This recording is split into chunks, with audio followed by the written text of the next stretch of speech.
Our top story this Friday night, one of the most brazen and expensive thefts in recent memory, happened in Boulder, a city plagued by bicycle thieves. In this case, someone smashed the door of a business and got away with 3 bikes worth a total of $80,000. One was what the company calls a time trial bike worth $40,000, then 2 mountain bikes, one worth $30,000 and the other $12,000. CBS 4's Alan Janae in Boulder on our top story. Alan, these bikes, though, not stolen from a bike shop, but a research lab.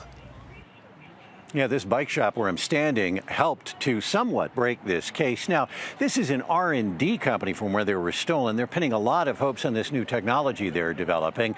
2 of these bikes are super light prototypes that were carried, not ridden away when they were stolen overnight Wednesday because they couldn't be ridden away.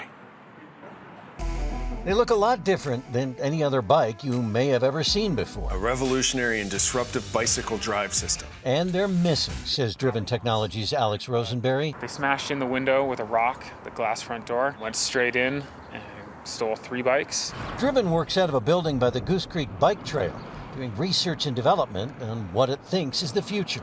Bikes without chains.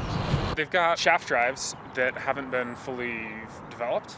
So the chain is removed, the frame is modified, and all the parts are custom. A time trial bike and a mountain bike. Also stolen, a current chain-driven e-bike. But full-cycle bike store owner Russ Chandler says Thursday morning a man with bolt cutters in his backpack walked it into his store.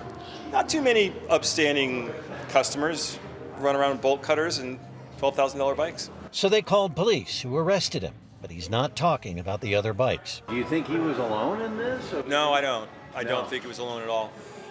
What I don't know is whether he was the one that was the burglar or whether he was the one that bought from the burglar. But the prototype bikes are not rideable. Only Driven has additional needed parts. Without us, really, there's no way you could make those bikes work. And Driven waits because they're out there somewhere. Can't wait to find out the whole story.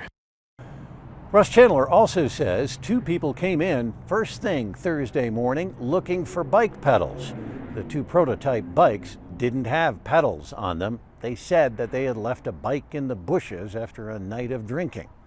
He says he's been perturbed with the rise in bike theft that's occurred, particularly during the pandemic, when people who were arrested didn't stay in jail because nonviolent offenders were let out. In Boulder, I'm Alan Janae, covering Colorado First.